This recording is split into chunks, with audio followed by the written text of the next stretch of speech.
वह अपने समय का एक महान शासक था जिसका काल सपादलक्ष का सवर्ण युग था। जब उसने अपने राज्य की बागडोर हाथ में ली तो वह पराजय, अप्रतिष्ठा, दुर्बलता आदि भावनाओं से निम्न स्तर पर पहुंचा हुआ था। परंतु वह अपनी सूझबूझ, बल और कर्तव्य परायणता से अपने राज्य की प्रतिष्ठा और भी बढ़ाने में कामयाब रहा और उसको पुनर्स्थापित करने में कामयाब हुआ। तोमरों, भंडारकों, गुहिलों आदि शक्तियों को उसने दबा दिया और अपने राज्य की प्रतिष्ठा को खूब बढ़ाया। साहित्य और स्थापत्य की सेवा करके उसने सपादलक्ष राज्य का स्तर ऊपर उठा दिया। उसके समय की कृतियां आज भी विग्रहराज चतुर्थ के काल की स्मृति को जीवित बनाए हुए हैं। जी हाँ, हम जिस शासक की बात कर रहे हैं वो शासक है विग्रहराज चतुर्थ। राजपूतों के इतिहास में आपका स्वागत है। हमने पहले भाग में अर्णोराज के बारे में पढ़ा और हमने अर्णोराज के बारे में देखा कि उसके पुत्र ने उसकी हत्या कर दी थी। तो आज आगे का इतिहास। अर्णोराज के कुल 4 पुत्र हुए। उसकी बड़ी रानी सुधा देवी से उसे जगदेव, विग्रहराज और देवदत्त 3 पुत्र उत्पन्न हुए थे तथा छोटी रानी जो कांचन देवी थी उससे पुत्र जो उत्पन्न हुआ उसका नाम था सोमेश्वर चौहान।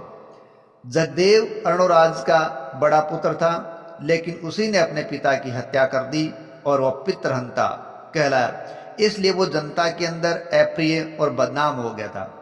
विग्रहराज चतुर्थ ने शीघ्र ही मौका देखकर उसकी हत्या कर दी और अजमेर का शासक बन गया। इस प्रकार अपने छोटे से शासनकाल के अंदर जगदेव केवल अपनी बदनामी ही छोड़ गया था। तो ये जगदेव का बदनाम उस समय का शासन रहा है। लेकिन उसके बाद विग्रहराज ने जो ही राज्य सिंहासन प्राप्त किया, चौहान वंश के गौरव में वृद्धि करने में लग गया। विग्रहराज चतुर्थ का सबसे पहला अभिलेख 1153 ईस्वी का अजमेर की सरस्वती मंदिर नामक विद्यालय के भवन से मिला है। देखिए, यह सरस्वती मंदिर विद्यालय भवन आज का 2.5 दिन का झोपड़ा ही है। चूंकि इस सुंदर और विशाल वस्तु को पर्वत से काटकर बनाने में कई वर्ष लगे होंगे, इसलिए अनुमान लगाया जाता है कि यह विग्रहराज चतुर्थ है। उसका राज्य लगभग 1150 ईस्वी में शुरू हुआ होगा, क्योंकि 1153 ईस्वी का तो ये अभिलेख है। इस प्रकार इसका शासनकाल 1150 ईस्वी से लगभग 1163 के आसपास माना जाता है। विग्रहराज चतुर्थ के अभी तक 11 अभिलेख प्राप्त हुए हैं। इनमें से उसके कार्यों और उपलब्धियों के बारे में काफी जानकारियां मिलती है और अध्ययन से भी पता चलता है कि वह चौहान वंश का एक शक्तिशाली और महत्वाकांक्षी सम्राट था, जिसने अपने हिस्से में अनेक उपलब्धियों को प्राप्त किया था। तो आइए जानते हैं उसकी सबसे पहली उपलब्धि, और वो उपलब्धि है चालुक्य क्षेत्रों की विजय।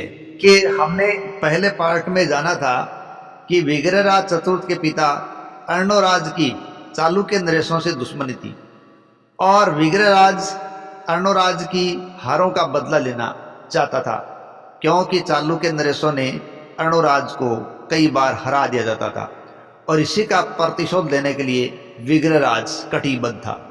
चालुक्य नरेश कुमारपाल ने अर्णोराज पर विजय प्राप्त करने के उपरांत एक एक करके उसके सभी मित्रों को दंडित कर दिया और सपादलक्ष की सीमाओं पर अपने योग्य या राज्यपालों की नियुक्ति कर रखी थी। इनके साथ ही उसने अनेक मध्यस्थ और कर्द सामंत राज्यों में अपने इच्छित शासकों की नियुक्ति भी कर रखी थी। उसका एक अधिकारी दंडाधीश है, वो चित्तौड़ में भी नियुक्त था। नाडोल के चौहान सामंतों को शाकंभरी के अपने ही वंश के विरुद्ध जयसिंह सिद्धराज और कुमारपाल की आज्ञाओं का पालन करना पड़ा था। कुमारपाल ने अर्णोराज से युद्ध के दौरान वहां क्रमशः सज्जनपाल, अल्हण, दंडाधीश, बेजलेदेव, कुंतपाल आदि को नियुक्त कर दिया था। विग्रहराज ने सबसे पहले सज्जन के विरुद्ध अभियान किया। बिजोलिया अभिलेख में सज्जन को पृथ्वी पर सबसे बड़ा असज्जन कहा गया है। इसी सूचना के आधार पर यह कहा जा सकता है कि विग्रहराज ने उसकी हत्या कर दी और उसकी गद सेना पर अधिकार कर लिया था।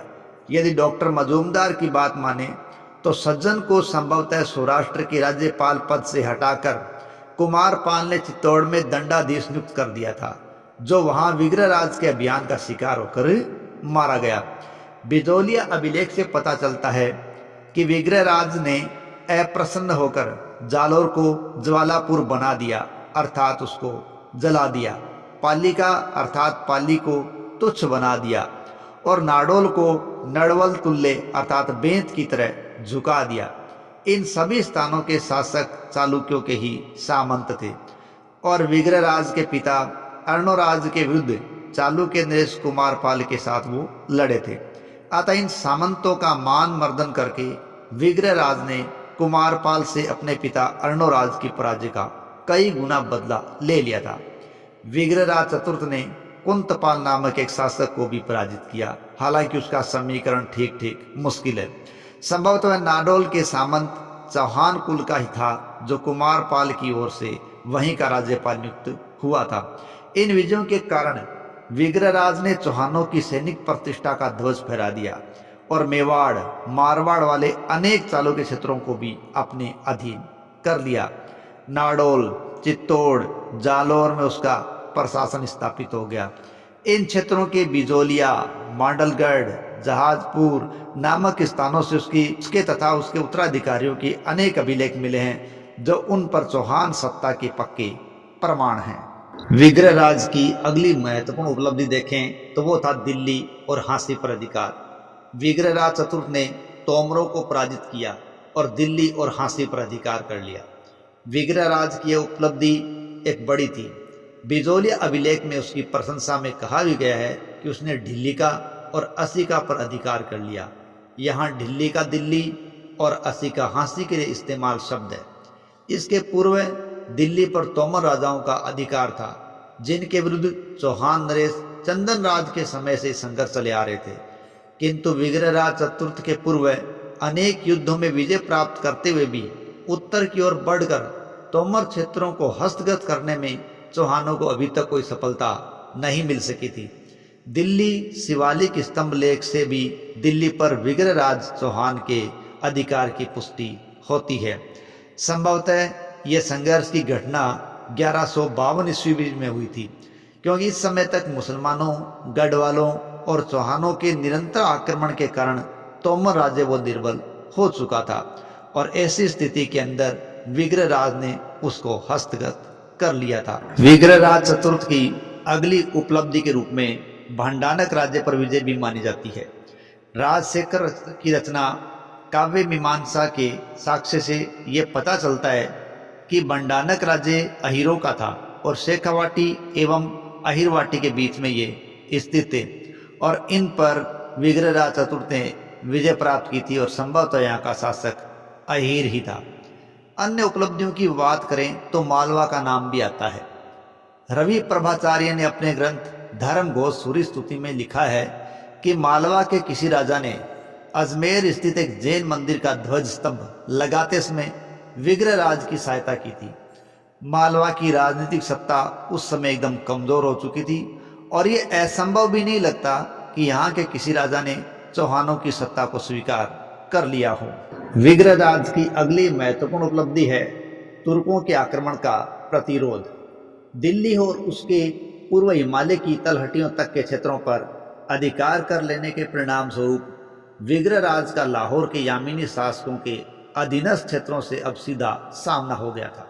परिणाम स्वरूप दक्षिणी और पूर्व में उसके प्रसार को रोकने का उत्तरदायित्व भी विग्रहराज के कंधों पर अब आ गया था। उसके दिल्ली से प्राप्त होने वाले अभिलेख से यह पता भी चलता है कि वह उस उत्तरदायित्व को भली भांति समझता था। इस अभिलेख में कहा गया है कि विग्रहराज ने मलेच्छों अर्थात आक्रमणकारी मुसलमानों को समूल नष्ट कर दिया और आर्यवर्त देश को उसका वास्तविक अर्थ प्रदान कर दिया।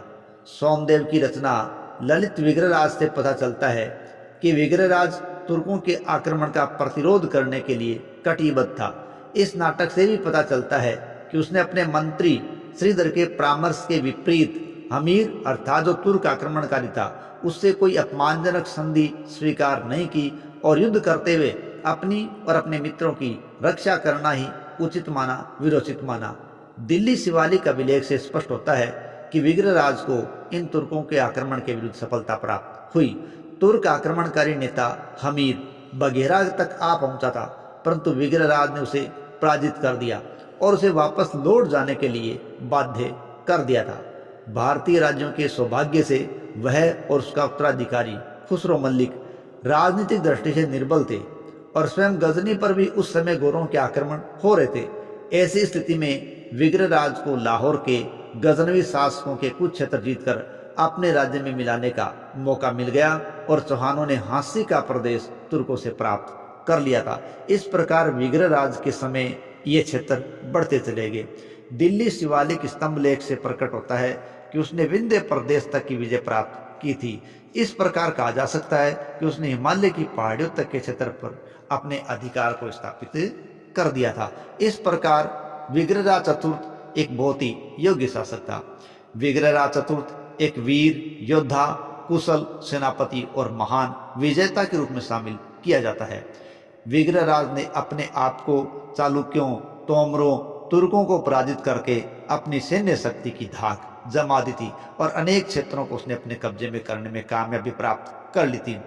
विग्रहराज चतुर्थ एक उच्च कोटि का विद्वान था। जानक भट्ट ने उसे कवि बांधव की उपाधि दी है और उसने लिखा है, विग्रहराज की मृत्यु के बाद ऐसा कोई नहीं बचा जिसके लिए विग्रहराज के अलावा कवि बांधव की उपाधि प्रयुक्त की जा सके। यानी वो अपने समय के वीरों में तो सर्वश्रेष्ठ था ही, साथ ही साथ वो विद्वानों में भी सर्वप्रथम था। विग्रहराज चतुर्थ ने हरिकेरी नाटक की रचना की थी। इस नाटक के काव्य की प्रशंसा करते हुए कीलहॉर्न भी लिखते हैं कि इस नाटक से इस बात का पक्का प्रमाण मिलता है कि प्राचीन युग के हिंदू शासक काव्य कृति में भवभूति और कालिदास से होड़ करने को लालायित रहते थे। विग्रहराज स्वयं विद्वान ही नहीं था, अपितु विद्वानों, साहित्यकारों, कवियों आदि का संरक्षक भी था। उसकी राज्यसभा में अनेक कवि थे। उसकी राज्यसभा के कवि सोमदेव ने ललित विग्रहराज नामक एक उच्च कोटि का ऐतिहासिक नाटक लिखा है। चौहान प्रशस्ति तथा 2.5 दिन का झोपड़ा मस्जिद के एक पत्थर पर उत्कीर्ण विभिन्न हिंदू देवताओं की स्तुति भी अच्छे काव्य में गिनती के लायक है। महान निर्माता के रूप में उसे याद किया जाता है। उसमें अजमेर में सरस्वती मंदिर नामक विद्यालय का निर्माण करवाया और उसकी दीवारों पर हरिकेली नाटक और ललित विग्रहराज नाटक उत्कीर्ण करवाए थे। लेकिन कालांतर में इस विद्यालय को तुर्क आक्रमणकारियों ने तोड़ डाला और उसकी सामग्री से एक मस्जिद बनवाई। इस मस्जिद को आज 2.5 दिन का झोंपड़ा के रूप में जाना जाता है, जो कि हिंदू वास्तुकला का एक पूर्णतम और प्राचीनतम स्मृति चिन्ह के रूप में आज भी खड़ा है। विग्रहराज ने अपने नाम पर बिसलपुर नामक सागर बनवाया था, जिसकी परिधि 2.5 मील है। इसके चारों ओर अनेक राजप्रसाद और मंदिरों का निर्माण भी उसने करवाया था। विग्रहराज के निर्माणों में बिसलपुर नामक सागर है, वो आज भी बचा हुआ है और वो आज भी उसकी याद दिला रहा है। विग्रहराज ने बिसलपुर नामक कई नगरों की स्थापना की, ऐसा भी बताया जाता है, जिनमें से एक नगर तो गिरवर पर्वत की संकीर्ण गहरी घाटी के मुहाने पर भी है। यह संकीर्ण दर्रा आगे जाने पर चौड़ा हो जाता है, जिसमें आना सागर एक बड़ा सरोवर है। इसमें बरसात ऋतु में बनास नदी का जल गिरता है। पृथ्वीराज विजय में लिखा है कि विग्रहराज चतुर्थ ने उतने ही भवनों का निर्माण किया जितने गढ़ों पर उसने अधिकार किया था। विग्रहराज चतुर्थ एक शैव धर्मावलंबी था, लेकिन वो शैव मतावलंबी होते हुए भी विग्रहराज अन्य धर्मों के प्रति उदार और सहिष्णु था। वह जैनों का भी आदर करता था, उन्हें सहायता प्रदान करता था। उनकी धर्म सहिष्णुता का यह प्रमाण है कि धर्म घोष सूरी नामक एक जैन आचार्य के कहने पर उसने एकादशी के दिन पशु वध को भी बंद करवा दिया था। उसने जैन विहारों का भी निर्माण करवाया था और उनके धार्मिक उत्सवों में भी वो भाग लिया करता था। इस प्रकार विग्रहराज अपने समय का एक बड़ा प्रतापी राजा था। उसने एक सुविस्तृत साम्राज्य की स्थापना की। उसने चौहान वंश को अभूतपूर्व महत्ता प्रदान की। इस प्रकार विग्रहराज अपने अनेकानेक गुणों के कारण प्राचीन भारत के महान राजाओं में गिना जाता है और उसका शासन काल सपादलस का एक स्वर्ण युग के रूप में पहचाना जाता है। धन्यवाद।